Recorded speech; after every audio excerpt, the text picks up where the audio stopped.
the introduction. The title of the talk is The Will to Believe, Demand for Bullshit in the Post-Truth World. Bit of a context first. Today there is a large and growing discussion about what can be called a democratic crisis. Whereas in the 1990s, there has been a period of a rapid spread of the liberal democratic form of government throughout the world, which many have found unstoppable. It has even been famously called the coming end of history by Francis Fukuyama. Today, the optimism regarding democracy is much lower than it used to be. The reason is perhaps quite obvious. Many countries that have been democratized recently, but also many traditional democratic strongholds seem differently than in the past, right? It seems that the public is not as satisfied with the liberal democratic form of government as we might expect given its success in the 1990s. People or the public is turning towards more authoritarian, more populist form of government in many countries. Okay. One interesting detail to add is that the economic fundamentals seem to fail in explaining this shift in public opinion, right? This might be easily understandable in the midst of some deep economic crisis like we have lived in the 1930s, but today the economy is thriving and yet people seem rather dissatisfied with their regime. Definitely the economic discussion about automation or inequality is still worth having, but many have turned in their search for explanation for the democratic crisis towards the recent information revolution connected with novel technologies like internet or more specifically social networks. The way information is being shared or knowledge is being shared and created in our society has shifted quite fundamentally in the recent decades. Right? So one of the buzzwords of the discussion is fake news. This is essentially explained as a case of deception, which is dangerous because it masquerades itself as news, and it is most dangerous in the online environment where perhaps the abilities of the people to check readily whether the news is reliable or not are more limited than elsewhere. Okay. So this is the background I want to base my presentation on. I would like to persuade you about the following three hypotheses. The first one is that the prevalence of fake news is commonly interpreted as support for what I call the victim narrative, which is a kind of story in which the honest citizens who are seeking the truth about the state of the world they live in are being systematically deceived by populists and disinformers. Second, I would like to claim, or I will claim, that the victim narrative is not an adequate explanation for the democratic crisis. Fake news, in my view, is mostly a demand-driven phenomenon. People want fake news, people enjoy fake news, and I will try to give you some evidence about this. My third hypothesis is that policy recommendations based on the victim narrative are over-optimistic, and that we need to consider the possibility that the consumption of fake news is actually a rational form of behavior. To specify a bit more how I understand the victim narrative. It's the idea that what people want is to know the true state of affairs, the true state of the world, right? So we seek information in order to discover the truth. However, we are necessarily limited in our cognitive abilities, right? So we are, to some extent, vulnerable to bad actors who can exploit our cognitive limitations for the sake of their financial gain or for the sake of promotion of their political agenda. Okay, so that's the victim narrative, as I will use it. There is three explanations provided for why the victim narrative is the case. They are not exclusive, they can be used in combination. The first is credulity. You might say, oh, essentially people are ready to believe almost anything that looks like news, right? So people are credulous, perhaps naive. maybe not all of the people, but many of them.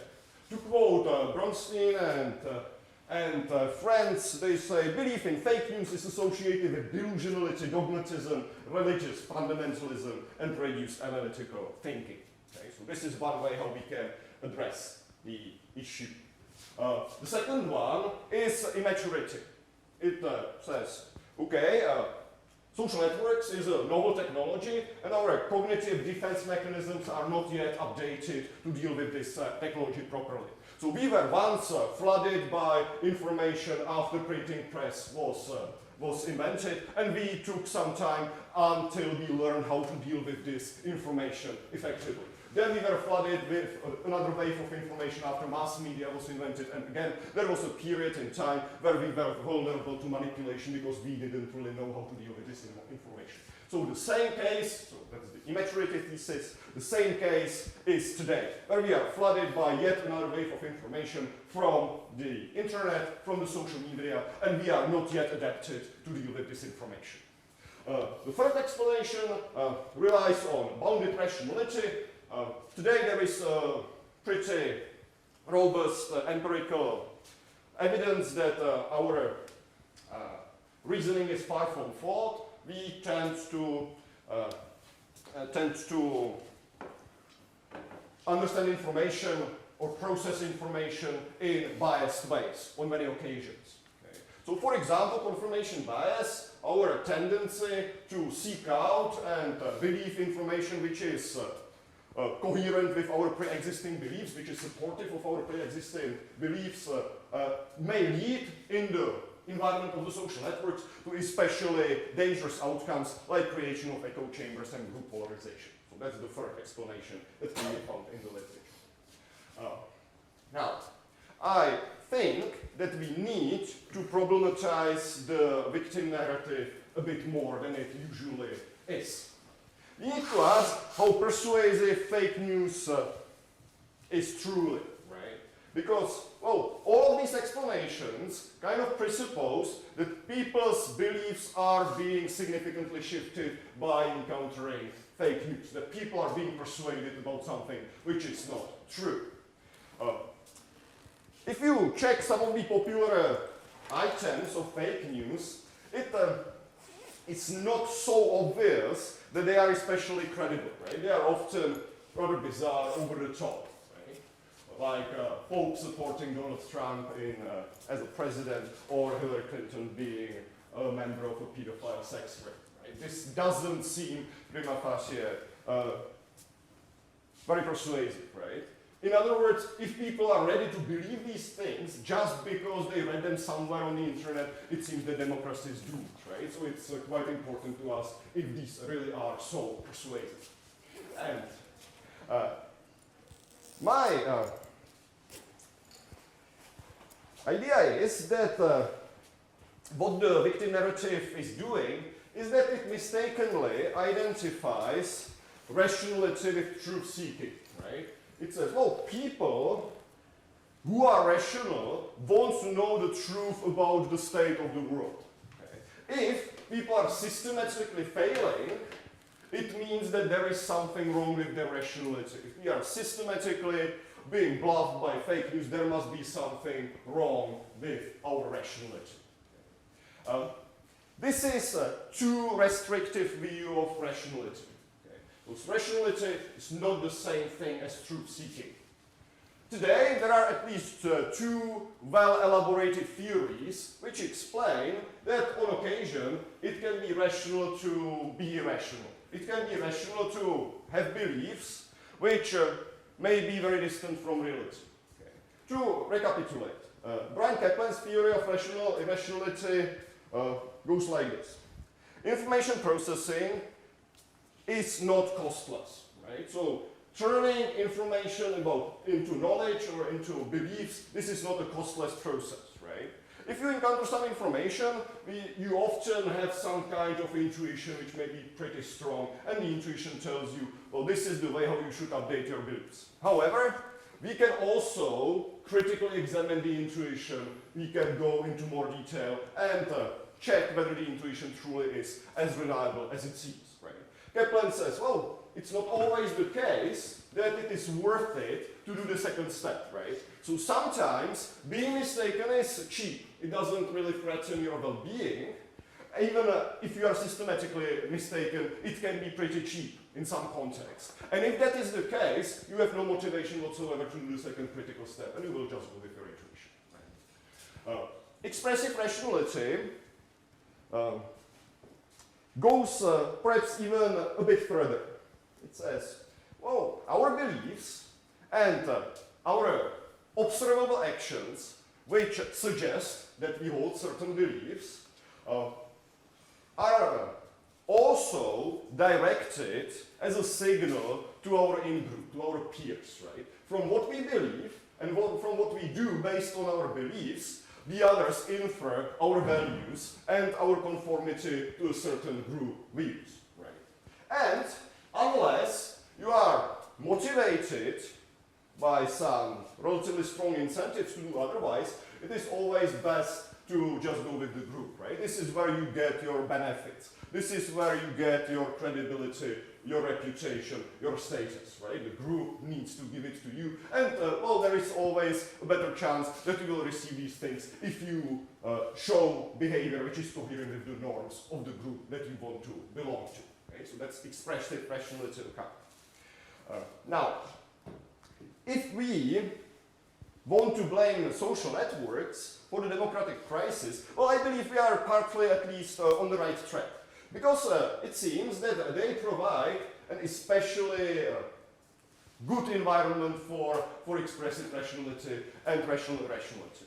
Right? If we look at fake news from the rationality-based perspective, we may interpret them quite differently. We may interpret them not as something that persuades people about how the world is, but as something which sends a useful loyalty signal towards the group. Right? In this regard, it makes even a lot of sense that they are over the top and that they are bizarre. Right? Because you are not sending any credible loyalty signal by stating or sharing some mundane facts that everybody believes. Right? If you want to show the others that you truly are a loyal member of the group, you need to burn the bridges to the outgroup, for example, right? And, well, you can do this pretty effectively by sharing, say, that Hillary Clinton is a pedophile or something like that, right? They will not then be willing to accept you among them, the outgroup, right? Which signals to the in-group that you are all in, right? You are one of us. So, this would be the rationality-based explanation for fake news, and in this explanation, they have a desire for the informational content. They are designed as a relatively powerful symbol of group identity, and of course, if you are a member of a certain group, it may be enjoyable to read them and so on and so on, but that, in my view, is secondary. If this is the case, and if people consume fake news rationally, the question is this still a threat to democracy, right? Is it not just an irritating online noise then, if these are the motivations? Unfortunately, it doesn't seem so.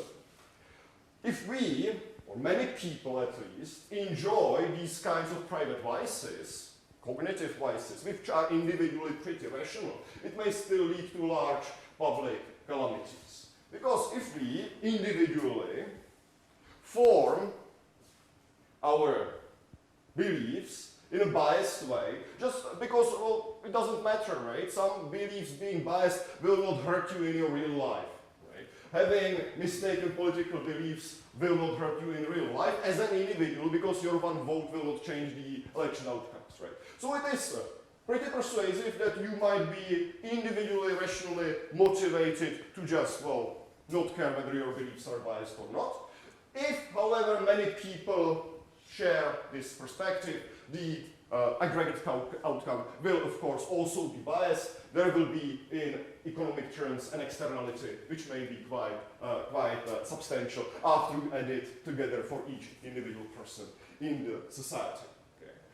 What social media do in this context is that they make the group coordination much cheaper, right? It is much easier to find like-minded other people online than it is in the real world. It enables you to form the groups much more effectively. And because the groups can be formed much more effectively, it's also easier to politicize issues because they are more easily turned into symbols for different groups. I think, and I hope you will share my belief, that this changes quite a lot. The policy recommendations based on the victim narrative are quite optimistic because they suppose that we are being victimized by someone and that it is in our best interest to do something about it.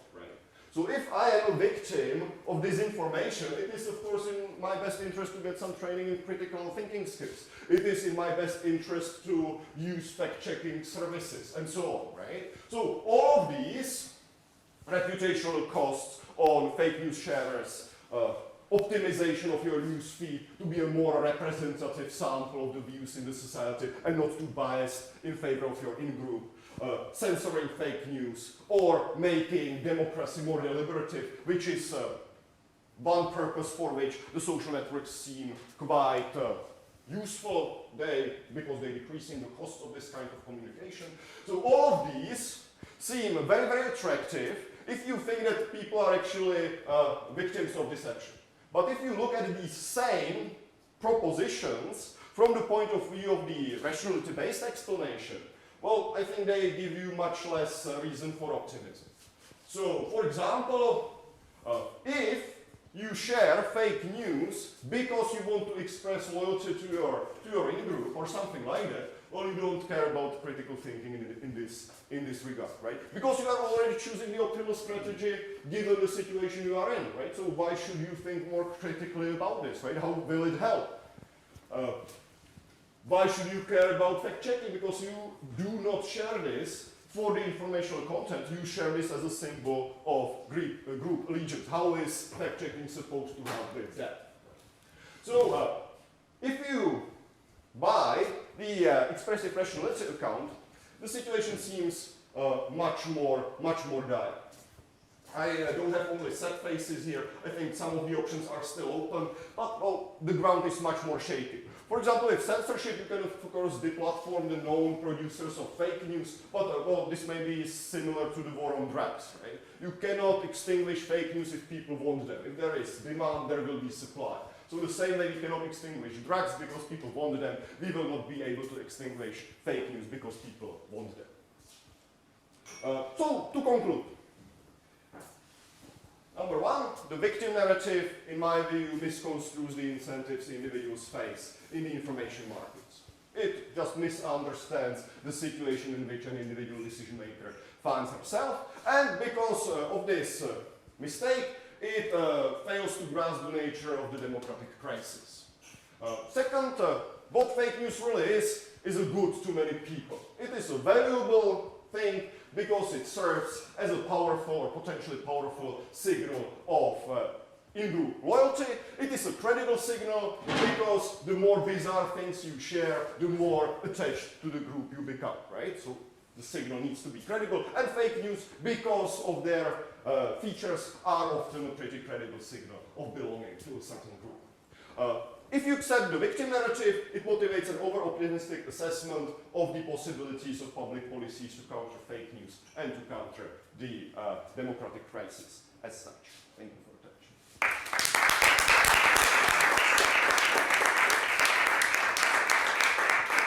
Thank you for your talk, and now you can ask a question. Thank you, Petr, for the excellent talk. I have just one question or a small remark, because I think that we should be strongly against the term fake news. I wouldn't use it at all because it's too vague. We do not know what it really means. Some parties use it in a different way than we do, for example, Donald Trump. So I would recommend to use much more simple terms, so this is disinformation and misinformation. We have quite precise definitions of them, and they cover all those cases when we use the term fake news. That's my point. Okay. I'm partially willing to agree. I think the term is badly defined and it's being used more as a slur than anything really analytical. At the same time, I think it it's not worthless per se, right? It kind of gets you in the place where the topic is currently being discussed, right? So I take it as a kind of a placeholder, right? As a specific, perhaps, kind of disinformation or something like that. I think it would hurt the talk to give it up, because it would just become perhaps more vague, right? It wouldn't like stimulate you in the right direction where I want to go. So I know about these problems with the concept, but well, still I find it pragmatically useful, at least to some extent, enough for me to include. Thanks.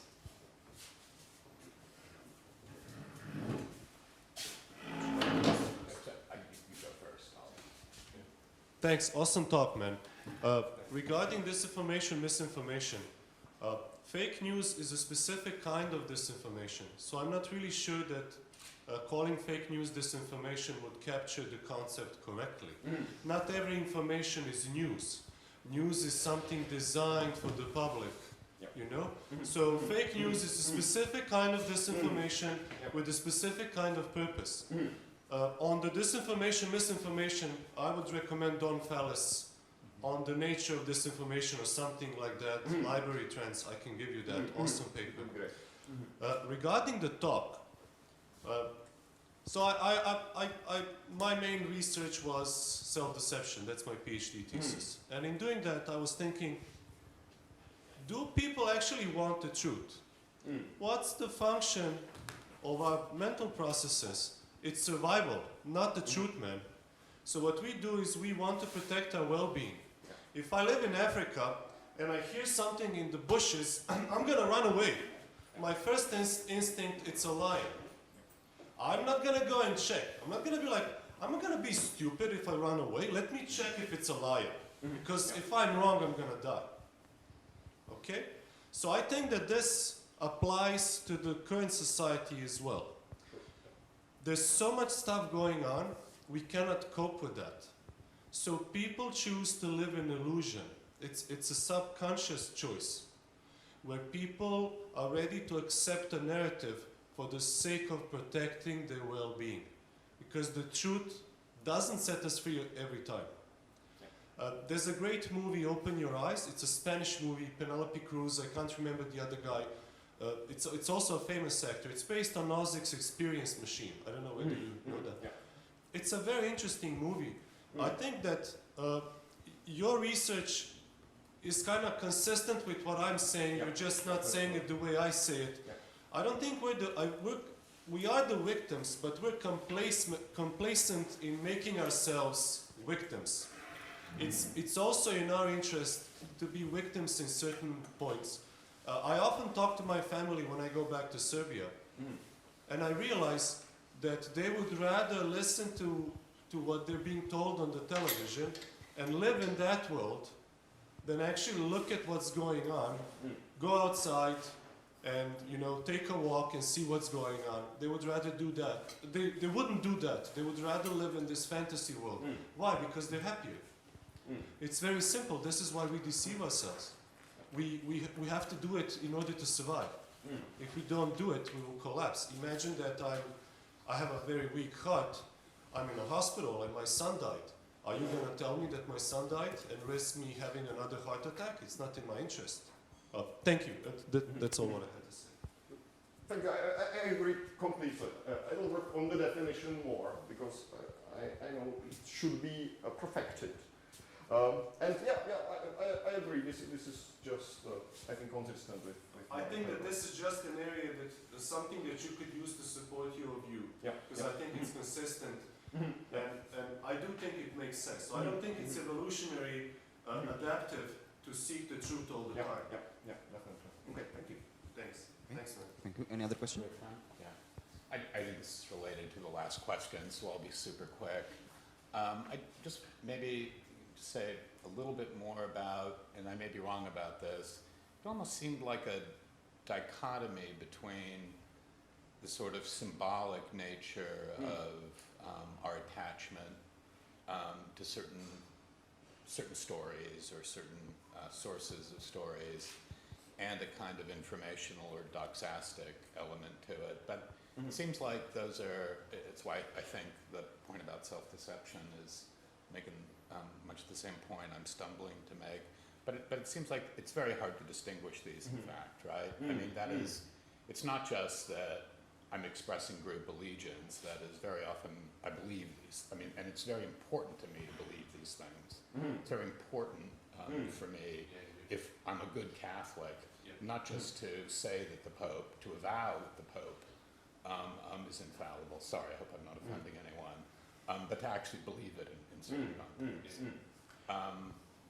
So because the symbolic, it won't, I mean, it's not just like avowing my allegiance to Liverpool, sorry, I'm being stupid, by singing You'll Never Walk Alone. I mean, that is, it's deeper than that. It seems to me. Well, actually, this is something that Kaplan works on. It's a disputed empirical question, right? Because he thinks that the people will be, say, the more rational, meaning they will try harder for their beliefs to actually correspond with what the case is, if it is more costly to make a mistake, right? So, say, when I'm a Catholic, I will be the most Catholic when it's costless, right? Or when I get a positive benefit for it. When I go and sing in the church, I will get a positive benefit because the community sees me and they know that I have committed my resources to this, and so on. But in other situations where I shouldn't charge interest to someone or something like that, well, I will think twice about that, right? So that can be. Okay, thank you once more.